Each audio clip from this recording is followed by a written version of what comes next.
Aujourd'hui, nous démarrons une nouvelle série de 4 épisodes. Une série qui s'intitule « La Bible, croire, grandir, partager ». Peut-être que la Bible, c'est ce livre que vous avez un jour vu traîner chez quelqu'un que vous connaissez. Peut-être que c'est ce livre dont un ami vous a parlé. Peut-être que c'est ce livre dans lequel vous aimez vous plonger tous les jours, toutes les semaines, ou en tout cas régulièrement. Cette série, elle parle de l'histoire de la Bible, de son contenu, mais aussi de sa transmission, ce qui fait que ce livre qui a été écrit il y a si longtemps, eh bien aujourd'hui, on peut l'avoir entre les mains. C'est Lorenzo Monge qui va nous amener à la découverte de cette série avec le premier épisode.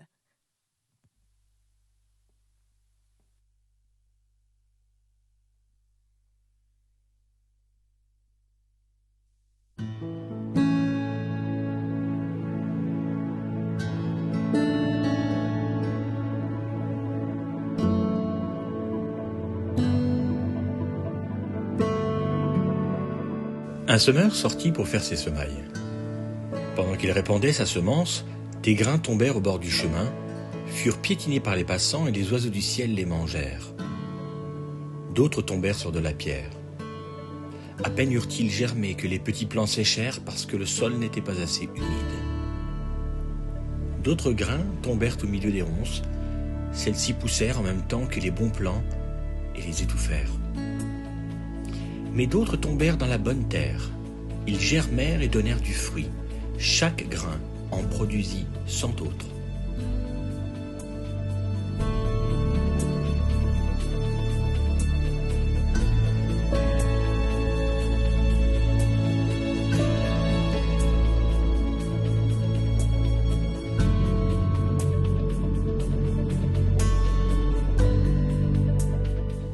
La semence tombée dans la bonne terre, ce sont ceux qui, ayant écouté la parole, la retiennent dans un cœur honnête et bien disposé. Ils persévèrent et ainsi portent du fruit.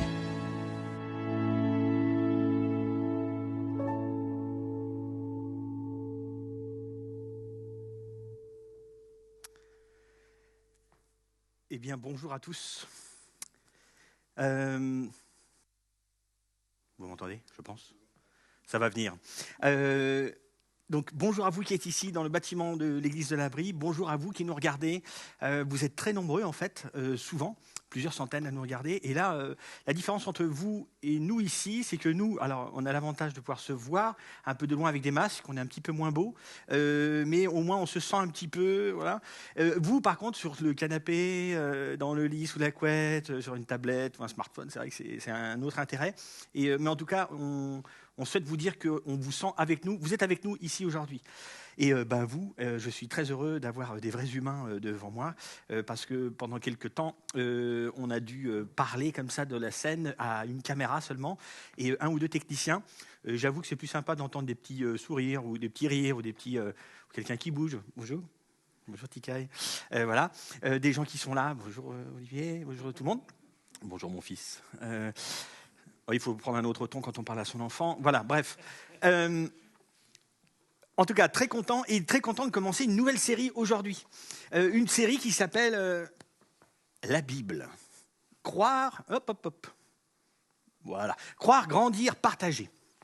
Croire, grandir, partager, c'est la thématique. Et ce qui est intéressant, c'est que quand on parle du mot Bible, quand on dit le mot Bible, il y a une réaction, en fait. Et il y en a toujours une. Et c'est très intéressant d'avoir ces réactions, que ce soit positives ou négatives, il y a toujours une réaction. Et aujourd'hui, j'ai l'honneur de débuter cette nouvelle série. Je spoil un tout petit peu ce que moi j'ai vécu. J'ai vécu un moment très fort personnellement en fait, en préparant. C'est l'avantage quand on prépare des messages, c'est que nous on en prend déjà plein la tronche avant, hein, et après ce qui est super, c'est qu'on peut vous l'envoyer aussi. C'est le partage. Mais avant, on prend déjà pas mal. Et j'ai pris là. J'ai vécu un moment assez sympa pour moi.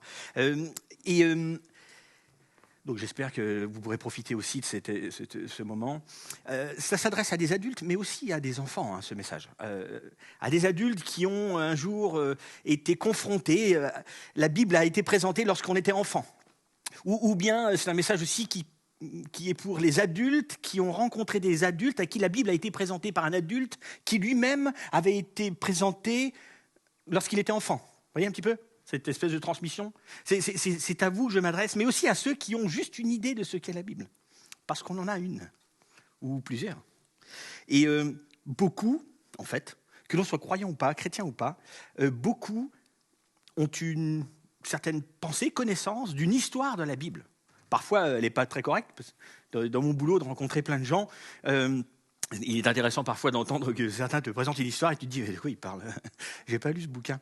Mais parce qu'on a des idées, quoi. On a des idées, ces histoires. Mais aujourd'hui, on commence une série qui va nous parler d'histoire de la Bible, mais vous enlevez le S de histoire de la Bible.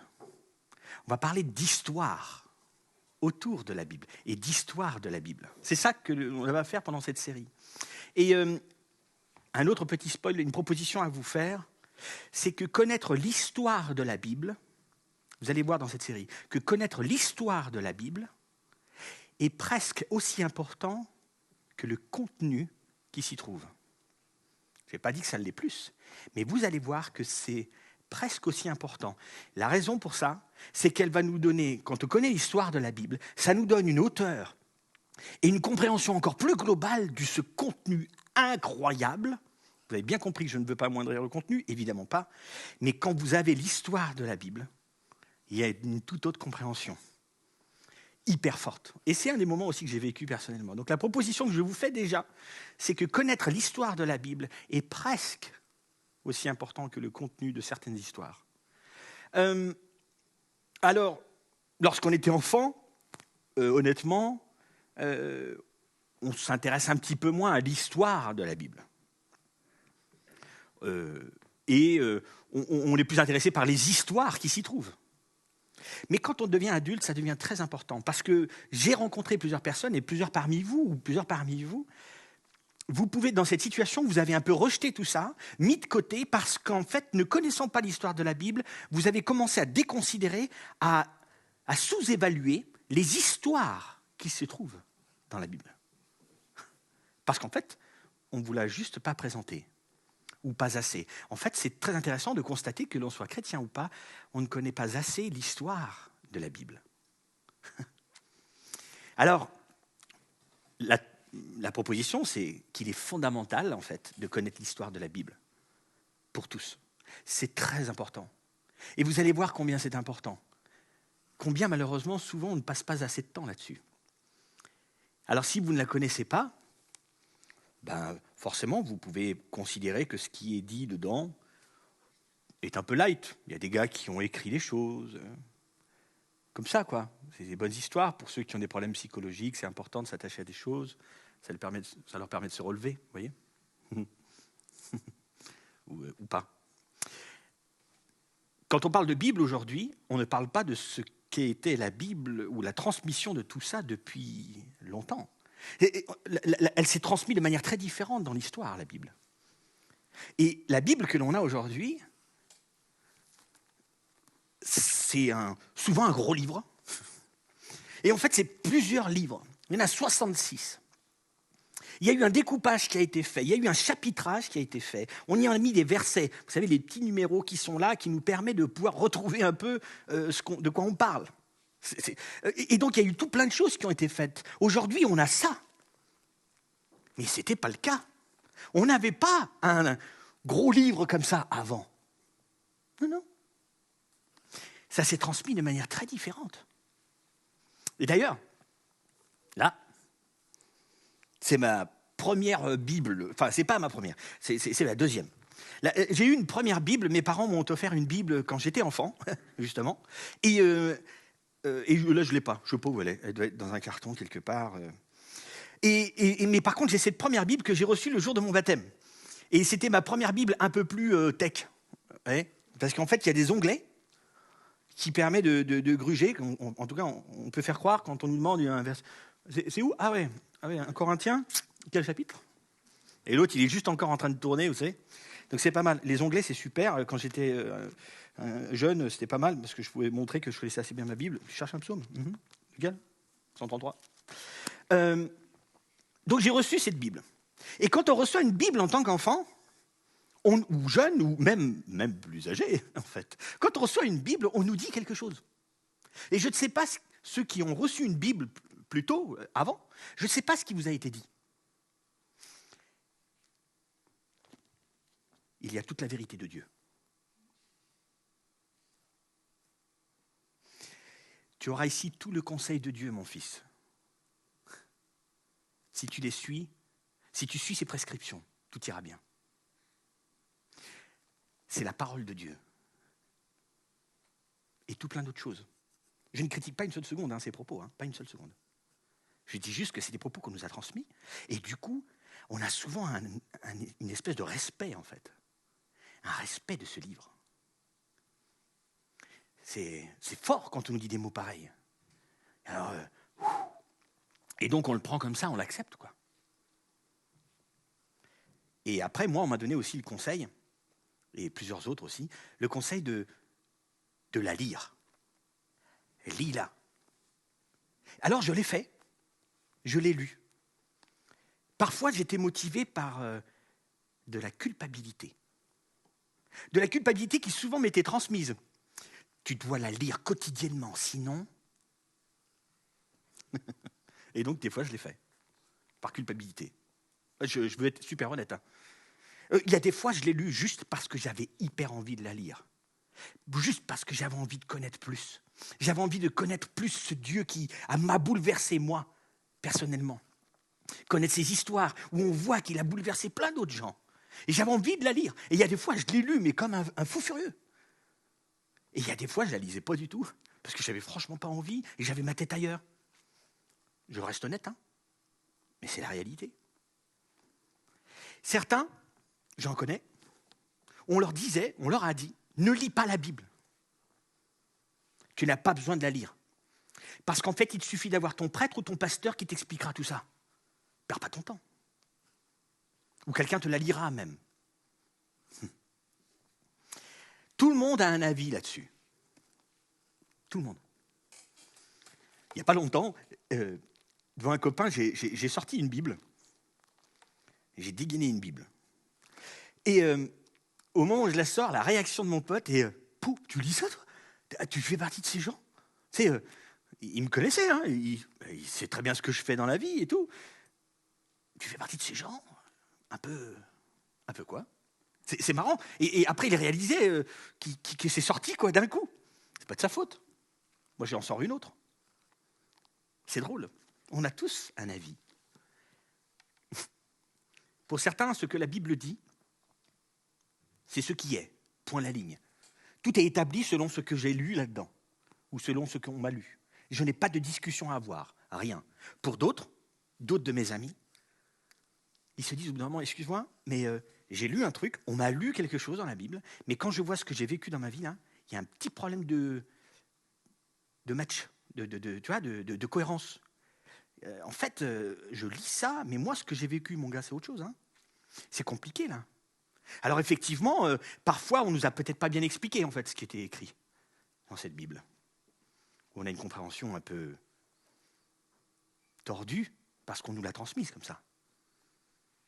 C'est compliqué et c'est légitime de s'éloigner de la foi. C'est légitime parce que c'est votre raison. Votre raison. Je ne veux plus en entendre parler parce que c'est légitime. Parce que je n'ai pas vécu, subi ce que vous avez pu vivre, subir moi-même. On a le droit de rejeter tout ça. Mais moi, aujourd'hui, je veux commencer cette série avec vous pour expliquer, non pas juste de dire, même si moi je le crois, et qu'ici nous le croyons, que c'est la parole de Dieu qui est dedans là. Mais c'est de dire qu'il est important de connaître l'histoire de la Bible pour comprendre pourquoi ces gars, ils ont écrit ça. Et ce qu'on va comprendre aussi, c'est qu'ils n'ont pas écrit la Bible quand ils sont mis à écrire, ces gars. Ils ont écrit des documents, des témoignages qui ont été regroupés plus tard. Et c'est ce qu'on va voir aujourd'hui. Et le début de la Bible, c'est très intéressant parce que le début de la Bible ne se trouve pas au commencement. Le début de la Bible se trouve bien plus tard. Bien plus tard. Quelque part au début du milieu. Ou vers la fin du milieu. Enfin, c'est un peu bazar ça, mais vous comprendrez. Et tout a commencé, l'histoire de la Bible, comme ça, tout a commencé par un médecin d'origine grecque. Et ce médecin d'origine grecque, qui s'appelait Luc, a décidé d'écrire un document ou de documenter un écrit avec des sources vérifiées et avec des interviews. Il a décidé d'écrire toutes ces histoires ou un certain nombre d'histoires. Il a décidé de collecter des histoires de Jésus, des propos de Jésus, des choses que Jésus a pu faire. Et il a vérifié ses sources. Il a interviewé des gens. Luc, ce médecin, a écrit ce qu'on appelle aujourd'hui l'évangile de Luc. Mais lorsque Luc a écrit, il n'a pas écrit l'évangile de Luc. Il a écrit un document pour son ami Théophile. Théophile qui était quelqu'un d'assez important en fait, a priori. Vu comme Luc parle de lui. Certainement quelqu'un, soit un propriétaire terrien important, ou soit un grand commerçant, ou quelqu'un qui était particulièrement assez singulier pour que l'auteur Luc le mentionne et lui dise « Mon cher Théophile ». Très honorable Théophile.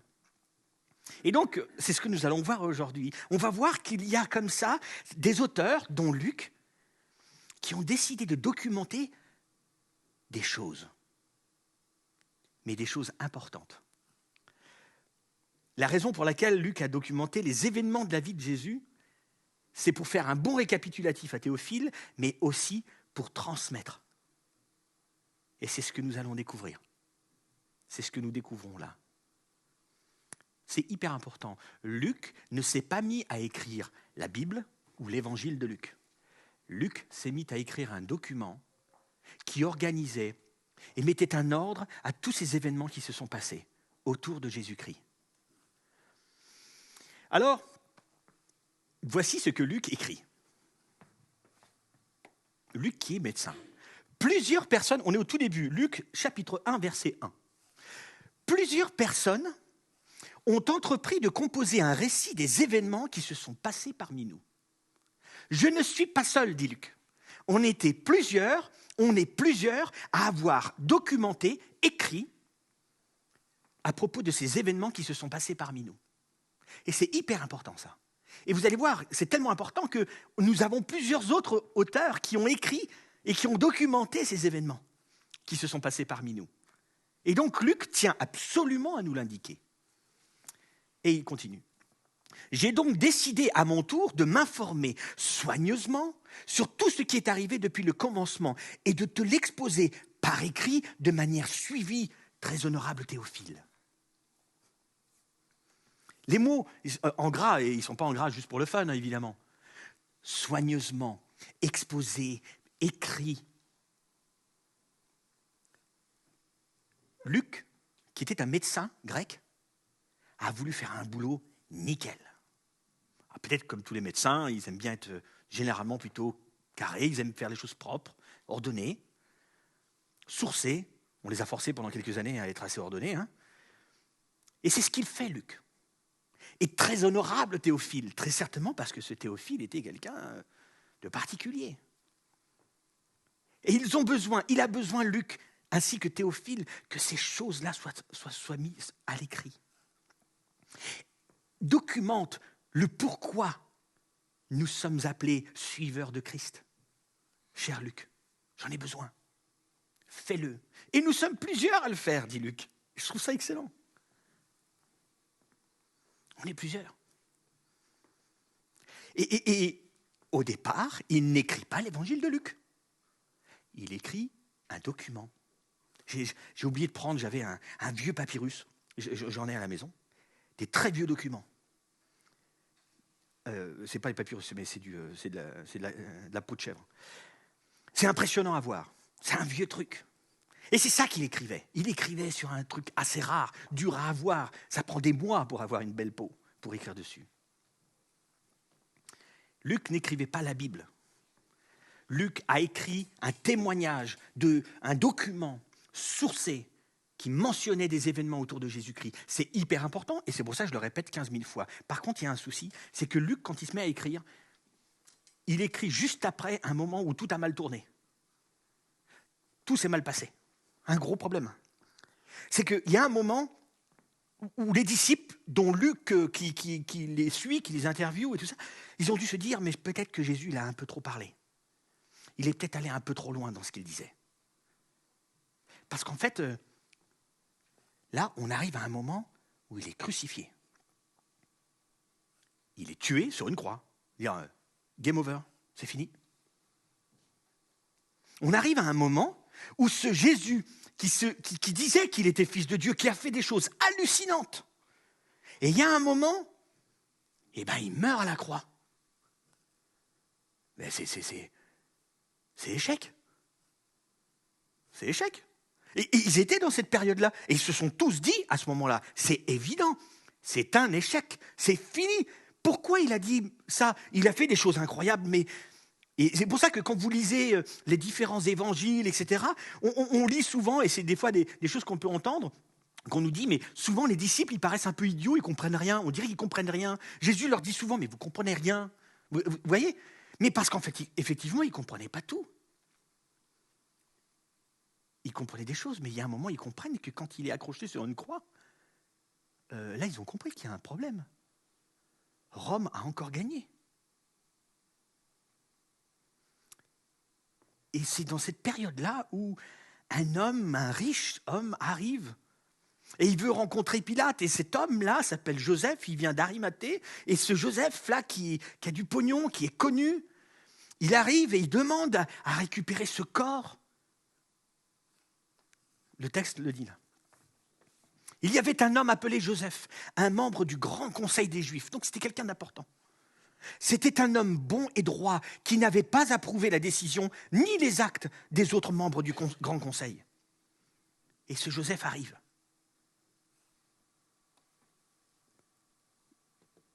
Il venait d'Arimathée en Judée. Il attendait le royaume de Dieu. Il alla demander à Pilate le corps de Jésus. Vous savez pourquoi il demande le corps ? Parce qu'il savait, parce qu'il avait entendu toutes ces histoires, tout ce que Jésus avait pu faire. C'est quelqu'un de respectable. On ne peut pas juste le laisser mourir sur une croix qui était un châtiment dégueu de l'époque. On affichait le gars, là, il mourait à moitié asphyxié. Mais il avait fait des choses incroyables. Joseph d'Arimathée, mais de là où il était, il l'avait entendu tout ça. Et on veut le respecter. Et on va le descendre. Et le texte continue, après l'avoir descendu de la croix, il l'enroula dans un drap de lin et le déposa dans un tombeau taillé en plein rocher où personne n'avait encore été enseveli, une tombe toute neuve. Un tombeau tout neuf pour une personne importante qui a fait des choses incroyables, ce Jésus-Christ. Mais il est mort. Alors le texte, un peu plus loin. Les femmes qui avaient accompagné Jésus depuis la Galilée suivirent Joseph d'Arimathée. Elles regardèrent le tombeau et observèrent comment le corps de Jésus y avait été déposé. Et ensuite, elles retournèrent chez elles et préparèrent des huiles aromatiques et des parfums. Elles embaument le corps. Vous savez pourquoi on embaume le corps ? Pour la conservation, pour garder le corps plus longtemps, pour plein de choses. Mais vous savez qu'on embaume le corps d'un gars qui reste mort. Vous vous êtes jamais posé la question ? Pourquoi ils le font ? Mais parce qu'il est mort. On n'embaume pas quelqu'un dont on sait qu'il va ressusciter. Hein ? Ou alors, vous voyez ce que je veux dire ? Est-ce qu'on embaume quelqu'un dont on sait qu'il va ressusciter ? Ben non, perte de temps, en plus ça coûte du pognon. Parce que ces huiles-là, c'est pas n'importe quoi, ces parfums coûtent cher. Donc, elles se sont dit quoi, ces femmes qui accompagnaient ce Joseph d'Arimathée et les autres ? Il est mort. Mais on l'aime trop. On a vécu 3 années hallucinantes. D'autres l'ont connu bien avant. C'était incroyable. On ne peut pas le laisser juste comme un simple homme du coin. Et donc, on embaume un mec qui va rester mort. Mais là, on n'embaume pas juste un mec, on embaume notre rabbi, notre maître, que l'on l'a suivi. Et c'est la fin. Ben vous savez quoi ? Je ne suis pas sûr que Luc se serait amusé à documenter l'histoire jusque-là, seulement. que cet homme peut-être un peu fou disait de lui qu'il est le fils de Dieu, gna gna gna. Il a fait des trucs incroyables, ok, mais il est quand même mort, cloué sur une croix. Et vous savez, au moment de la croix, là, il n'y a pas d'église, il n'y a pas d'espérance, il n'y a pas de Bible, il n'y a rien du tout, là. C'est fini. C'est terminé. Échec. On a plein de femmes qui ont le cœur brisé, là, et on a plein de disciples qui sont dans la désillusion totale et qui se planquent parce qu'ils ont trop peur de finir sur la croix, eux aussi. C'est ça le moment. C'est vraiment ce moment-là qui se passe. Oh. Mais, il y a un gros mais. Eh bien oui. Qu'est-ce qui a motivé Luc? C'est la suite. Eh oui. Il n'est pas resté mort. Et Luc a documenté encore un autre document. Il a écrit encore un autre document bien ordonné qui s'appelle le livre des Actes aujourd'hui. Où là, il va répertorier 30 ans d'histoire après. Et voici ce qu'il va dire. Parce qu'il va citer l'apôtre Pierre, qui était un des disciples qui a suivi Jésus, qui est en train de parler à Caïphe, un grand sacrificateur, quelqu'un d'important. Et là, Luc écrit, parce qu'il a interviewé Pierre. Dieu a ressuscité ce Jésus dont je parle, dit Pierre à Caïphe. Nous en sommes tous témoins. On l'a vu. Et honnêtement, jusqu'à la croix, on n'y croyait pas. Et c'est sûr. On a dû l'embaumer et tout, on l'a mis dans un tombeau, super. Mais il est sorti. Et alors là, les gars, alors là, c'est compliqué à croire, hein, on est d'accord. On est tous d'accord. Mais eux, ils l'ont vu. Ils ne pouvaient pas ne pas dire, excuse-moi, vous l'avez tué, mais je suis témoin, il est revenu à la vie, il est ressuscité. Un peu plus loin, ce Jésus que vous avez livré à Pilate, et là il y a d'histoire, est renié devant lui, alors qu'il était décidé, ce Pilate, de le remettre en liberté, parce qu'il s'en fichait, Pilate, au début. Oui, vous avez renié celui qui est saint et juste, Jésus-Christ. À sa place, vous avez demandé comme faveur la libération d'un meurtrier. Ainsi, vous avez fait mourir l'auteur de la vie. Mais Dieu l'a ressuscité, nous en sommes témoins, dit Pierre. Et c'est pour ça que Luc a décidé, quelques années plus tard, 20 ans après, d'écrire, de documenter ce que nous appelons aujourd'hui l'évangile de Luc. C'est parce qu'il s'est passé quelque chose d'hallucinant. Et maintenant, quand vous allez relire Luc, vous allez vous dire, il l'a écrit après la résurrection, après qu'il ait vraiment la foi en Jésus-Christ, mort pour son péché, ressuscité d'entre les morts et voulant le suivre. Il a écrit après. Et donc, il a choisi donc, ces rencontres où on voit Jésus qui parle à Pilate, on voit des gens qui discutent, et on voit tout ce qui se passe, et les histoires qui sont là, qui sont écrites là. Elles sont écrites parce qu'elles pointent vers cette résurrection hallucinante. Et Luc ne pouvait pas se taire. Et plusieurs autres ont fait la même chose. Alors, nous avons, parce que du coup, c'est pas la fin. Ben oui, c'est pas la fin. Ça continue. Et l'Église, vous allez voir. Un autre témoin, Marc. En fait, Marc, selon un historien qui s'appelle Papias, un vieil historien, a transcrit ce qui était dicté par l'apôtre Pierre. Et du coup, c'est pour ça que quand on lit ce qu'on appelle aujourd'hui l'évangile de Marc, on voit qu'on dit souvent il est plus concis, il est plus, on passe d'une action à une autre, c'est très rapide, etc. Parce que derrière, c'est l'apôtre Pierre qui était un pécheur, très certainement illettré.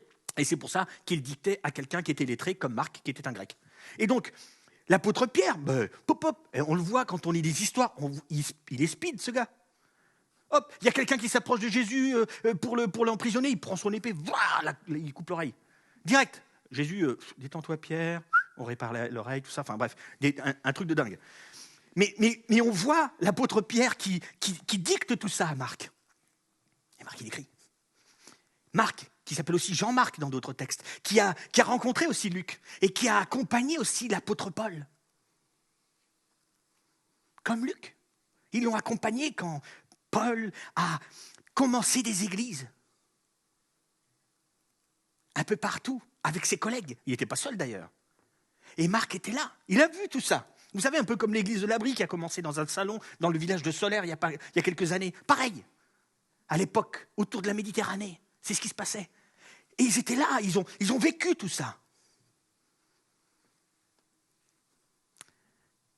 Et il y a aussi ce Matthieu. Matthieu.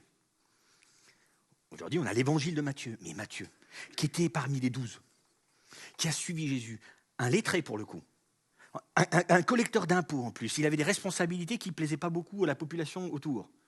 Chose qui a beaucoup changé aujourd'hui, évidemment. Nous aimons les collecteurs d'impôts. En tout cas, des gens bien. Ce Matthieu, lui aussi, a documenté quelque chose. Il a écrit. Matthieu qui était juif, lui. Et le but de Matthieu, quand il a écrit ce document, motivé par, je pense, par Luc et par les autres, ils se sont motivés à écrire tout ça. Mais Matthieu, lui, son but était d'écrire aux Juifs de l'époque, les Juifs du 1er siècle, pour leur dire, chers amis, celui que vous attendez, le Messie, c'est lui, c'est Jésus-Christ, celui qui est mort sur la croix et qui est ressuscité d'entre les morts. C'est lui. Et c'est le but de Matthieu. D'ailleurs, c'est très intéressant parce que les pères de l'Église, ce qu'on appelle les pères de l'Église, ce sont les chrétiens, après les disciples, il y a eu au 1er, au 2e siècle, ce qu'on appelle les pères de l'Église. Les pères de l'Église mentionnent qu'il y avait ce qu'on appelle l'évangile de Matthieu, écrit en hébreu. Très intéressant. Parce que certainement que ça a été écrit en hébreu. Parce qu'il s'adressait à eux d'abord. Et après, ça a été traduit en grec. Et vous savez pourquoi ça a été traduit en grec ? Parce que c'était la langue commerciale du coin et de la région très vaste. Et vous savez pourquoi ? Parce que le message contenu dans tous ces écrits, il n'est pas que pour un peuple, il est pour le monde entier. Il fallait que ce soit traduit dans d'autres langues. Trop important. Et puis, il y a cet autre homme qui a aussi écrit, qui a aussi documenté. Jean. L'apôtre Jean. Et Jean, c'est un peu différent. Jean, lui, il écrit une expérience, un vécu. Les autres, c'est l'Église qui commence, d'accord ? Luc, quand il écrit, l'auteur Luc, quand il écrit le livre des Actes, en fait, il nous mentionne juste que l'Église explose. D'ailleurs, petite parenthèse, grande parenthèse.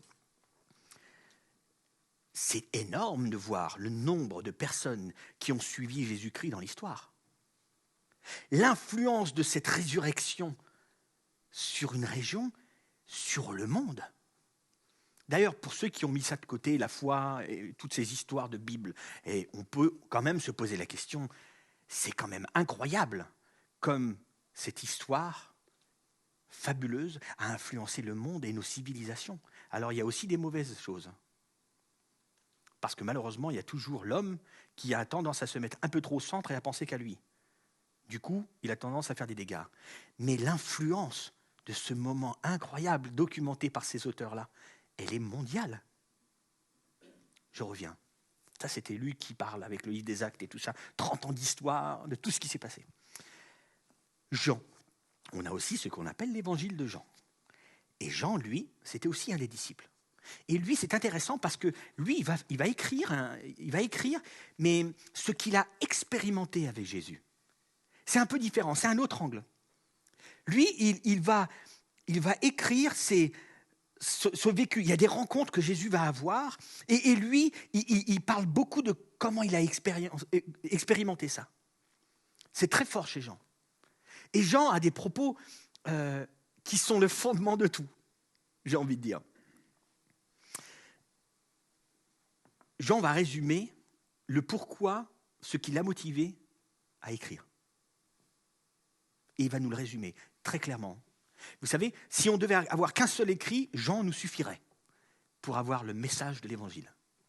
Voici ce que Jean va écrire vers la fin de ce document que lui écrit à l'époque, qui n'est pas l'Évangile de Jean, mais qui est ce document et qui est aujourd'hui l'Évangile de Jean. Jésus a accompli sous les yeux de ses disciples encore beaucoup d'autres signes miraculeux qui n'ont pas été rapportés dans ce livre. Quand il parle de disciples, il n'est pas en train de parler des 12, hein.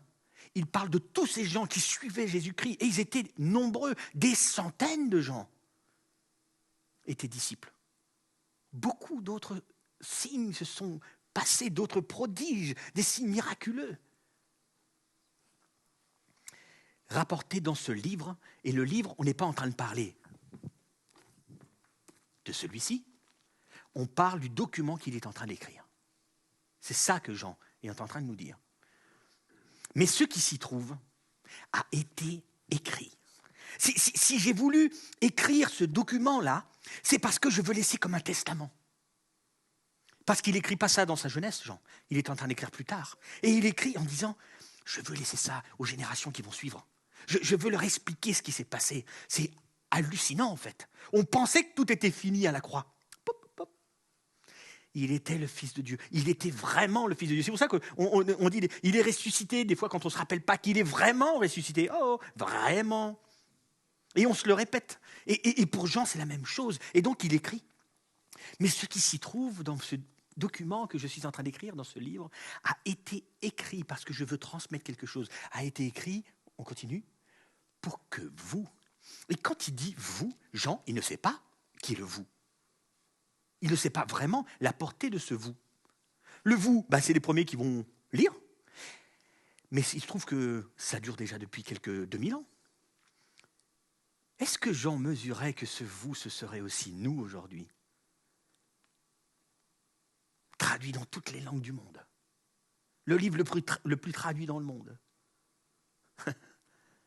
Pour que vous, il ne savait pas, quand il a écrit, que la portée de son écrit était si grande. Mais ce qui s'y trouve a été écrit pour que vous croyiez. Je n'ai pas juste écrit pour avoir quelques preuves. Et je n'ai pas juste écrit pour qu'on puisse avoir une trace des quelques moments merveilleux que Jésus a pu faire. J'ai un but quand même. En fait, si j'écris tout ça, si j'ai ordonné tout ça, là, j'ai compilé tous ces événements-là, j'ai quelque chose en tête. Mon souhait, c'est que vous puissiez croire. Mais ce qui s'y trouve a été écrit pour que vous croyiez. Et quoi ? Et là, il va y avoir la clé de voûte du pourquoi ces auteurs ont écrit. Mais ce qui s'y trouve a été écrit pour que vous croyiez que Jésus est le Messie, le Fils de Dieu, et qu'en croyant, vous possédiez la vie en son nom. Est-ce que vous avez compris, chers lecteurs ? C'est pour ça que moi, j'ai écrit tout ça, dit Jean. Enfin, juste mon document à moi. Je l'ai écrit pour que vous puissiez croire que Jésus est le Fils de Dieu, le Messie, et qu'on peut avoir la vie en son nom à lui. Et Jean, il écrit tout ça, et la portée, c'est le résumé de l'évangile de Dieu par Christ pour nous tous. C'est ça qu'il écrit. Et il y a un passage où Jésus rencontre un autre homme assez fameux qui s'appelle Nicodème. Et il y a cette discussion entre Jésus et Nicodème. Et Nicodème, il ne comprend pas tout parce que Jésus lui parle de la renaissance, de machin, mais on ne peut pas renaître. Enfin bref, c'est le boxon. Et il y a un moment, Jean écrit cette phrase, un verset tellement appris par cœur par des millions de gens, mais qui résume tout. Oui, Dieu a tant aimé le monde qu'il a donné son Fils, son unique, pour que tous ceux qui placent leur confiance en lui échappent à la perdition et qu'ils aient la vie éternelle. Dieu a tant aimé nous tous qu'il a donné son propre Fils, qu'il s'est donné donc lui-même, afin que tous ceux qui placent leur confiance en lui, leur foi en ce mort à la croix, ressuscité d'entre les morts, en lui, ils échappent à la perdition. On n'en parle jamais, mais en fait, on va tous crever. Normalement, c'est ça. Je veux dire, quand on voit la tronche de notre monde, on va droit vers quoi ? Mais pas vers du beau, les gars. Eh bien oui. Et en fait, on va tous vers la perdition. Et qu'est-ce qu'il fait ? Il tend la main en disant « Tombe pas de la scène, Lorenzo. Ne tombe pas. Prends ma main. Échappe à la perdition afin que tu aies la vie éternelle. » C'est exactement ce qu'il dit là. Mets ta confiance en moi. Ma main est tendue. Prends-la en passant juste avant de tomber. Dieu a tant aimé le monde qu'il a donné son Fils, son unique, pour que tous ceux qui placent leur confiance en lui échappent à la perdition et qu'ils aient la vie éternelle. C'est pour ça que moi, Jean, qui ai suivi Jésus-Christ pendant quelques années, c'est pour ça que j'ai écrit ce que j'ai écrit, afin que vous puissiez croire. Je trouve ça tellement énorme.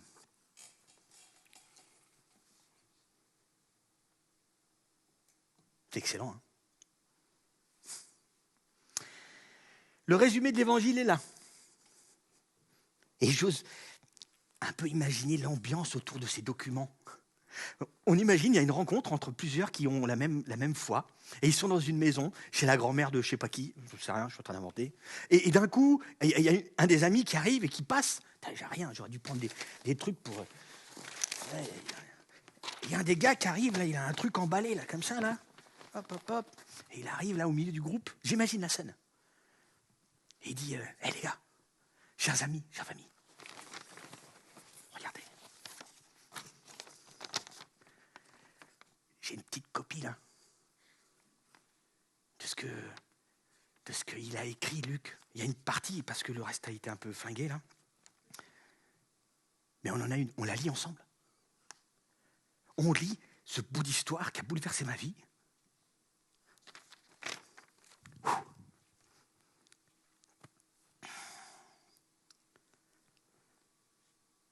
On imagine l'ambiance. Tout ça, c'est 250 ou 270 ans avant que la Bible existe. Il n'y avait pas de Bible. Il n'y avait que des auteurs qui ont vécu, qui ont témoigné des choses et qui ont passé à l'écrit ce qu'ils ont vécu, qui les a bouleversés. Le problème des chrétiens, c'est Rome avait du mal avec eux. Vous savez que Rome n'avait pas un problème avec les chrétiens parce que les chrétiens croyaient ce qu'ils croyaient. Le problème que Rome avait vis-à-vis des chrétiens, c'est qu'ils ne croyaient pas tout. C'est que les chrétiens ne voulaient pas croire en tout. Et donc, on leur reprochait beaucoup de choses à ces chrétiens. On leur reprochait, en fait, les catastrophes naturelles, c'est parce que tel Dieu nous fracasse, parce que vous n'avez pas voulu vous plier à lui, faire un sacrifice, etc. Et ça, c'était ce qui était transmis partout à l'époque. Partout. Et dans fin du IIe siècle, début IIIe, un des leaders chrétiens qui s'appelle Tertullien va dire, vous savez, le Tibre, ce grand fleuve énorme qui passe dans Rome, lorsqu'il déborde, lorsqu'il est en crue et qu'il nous flingue tout, lorsque le Nil inonde les champs qui sont autour, lorsque le ciel ne permet pas que la pluie tombe, mettez les chrétiens au lion. Parce que c'est de leur faute que tout ça arrive. Et donc, en 303, l'empereur Dioclétien,